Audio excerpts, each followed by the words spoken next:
Pada suatu masa, ketika dunia dikuasai oleh kekuatan besar Romawi, ada seorang perempuan yang mampu mempengaruhi takdir dua kekaisaran. Namanya Cleopatra ke-7, Ratu Mesir yang kecantikannya melegenda.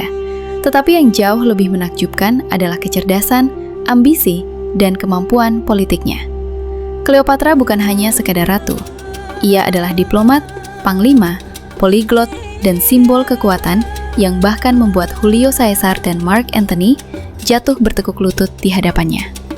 Inilah kisah lengkap Cleopatra, dari puncak kejayaan hingga kematian tragis yang mengakhiri dinasti terakhir Mesir kuno.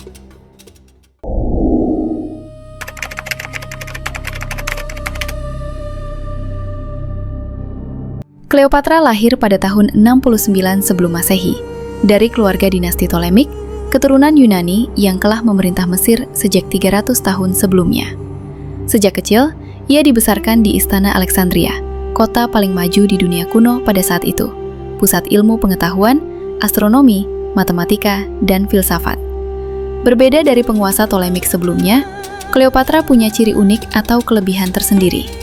Ia mempelajari bahasa Mesir dan menghormati budaya lokal. Ia pun menguasai setidaknya 9 bahasa dan dikenal sangat cerdas. Namun, keluarga Ptolemy dipenuhi perebutan kekuasaan. Saudara melawan saudara, ayah melawan anak, begitupun sebaliknya. Cleopatra tumbuh dalam lingkungan politik yang keras. Pengalaman hidup yang membentuknya menjadi ratu yang licin, cerdik, dan taktis.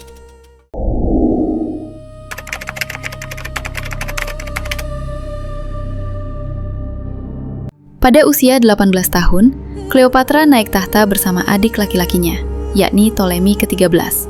Namun keduanya berselisih.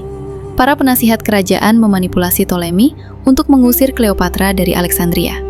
Ia dipaksa melarikan diri ke padang pasir, kehilangan kekuasaan, dan nyaris kehilangan nyawanya.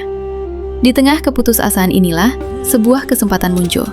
Julio Caesar, penguasa Romawi yang paling berkuasa, tiba di Alexandria. Cleopatra tahu, jika ia ingin merebut tahtanya kembali, ia harus bertaruh dengan sesuatu yang lebih besar dari sekedar gerakan militer. Dengan paras tubuh yang cantik dan menawan, ia harus memenangkan hati dan pikiran Julio Caesar.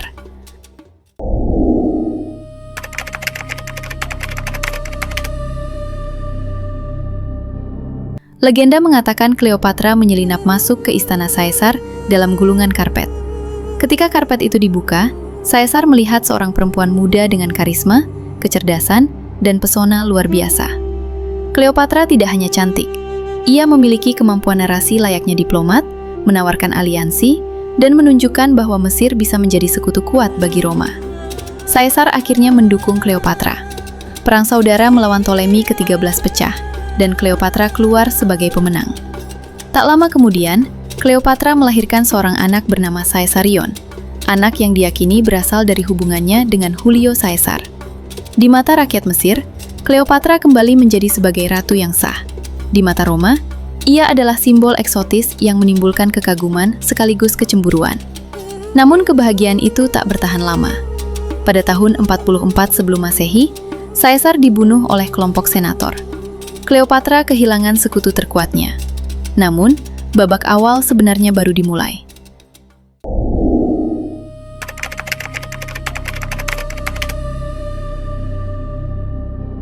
Setelah kematian Caesar, Romawi terbelah menjadi dua faksi besar. Salah satu pemimpin terkuatnya adalah Mark Antony, seorang jenderal flamboyan yang cerdas. Ketika Antony memanggil Cleopatra ke Tarsus, Cleopatra muncul dalam kemegahan luar biasa. Kapal kerajaan emas, wangi parfum semerbak di udara, alunan musik yang indah, dan pakaian mewah yang membuat semua orang terpana. Antony pun jatuh hati pada Cleopatra pada pandangannya yang pertama. Hubungan mereka bukan hanya cinta, tetapi lebih dari itu. Mereka adalah aliansi politik yang besar. Antony membutuhkan kekayaan Mesir, sedang Cleopatra membutuhkan perlindungan Romawi. Hubungan komensalisme yang menguntungkan keduanya terbukti dengan lahirnya anak-anak dari hubungan cinta dan politik mereka. Keduanya membayangkan kerajaan gabungan yang bisa menyaingi Roma itu sendiri. Inilah yang memantik kemarahan Octavianus, alias musuh dari Antony.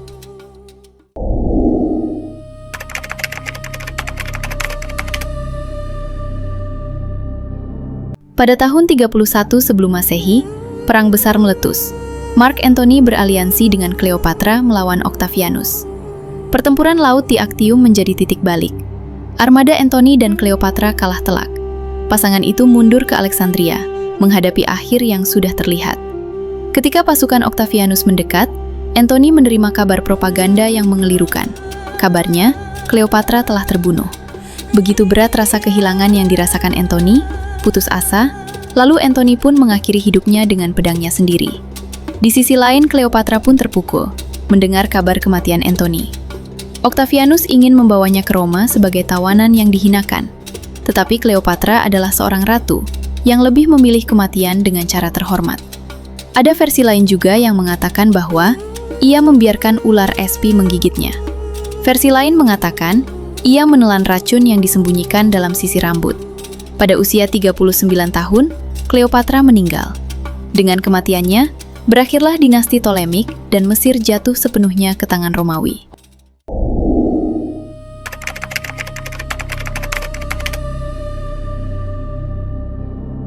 Cleopatra bukan sekadar legenda kecantikan. Ia adalah simbol kecerdasan, strategi, dan keberanian perempuan dalam dunia yang mayoritasnya dikuasai oleh laki-laki. Ia mempengaruhi sejarah dua kekaisaran, dan hingga kini namanya tetap hidup dalam buku, lukisan, film, dan budaya populer. Inilah kisah dari Cleopatra, Ratu terakhir Mesir kuno. Jika kamu suka dengan cerita sejarah seperti ini, mohon dukungannya sob dengan menekan tombol subscribe, like, serta share ke teman-teman kamu ya. Terima kasih.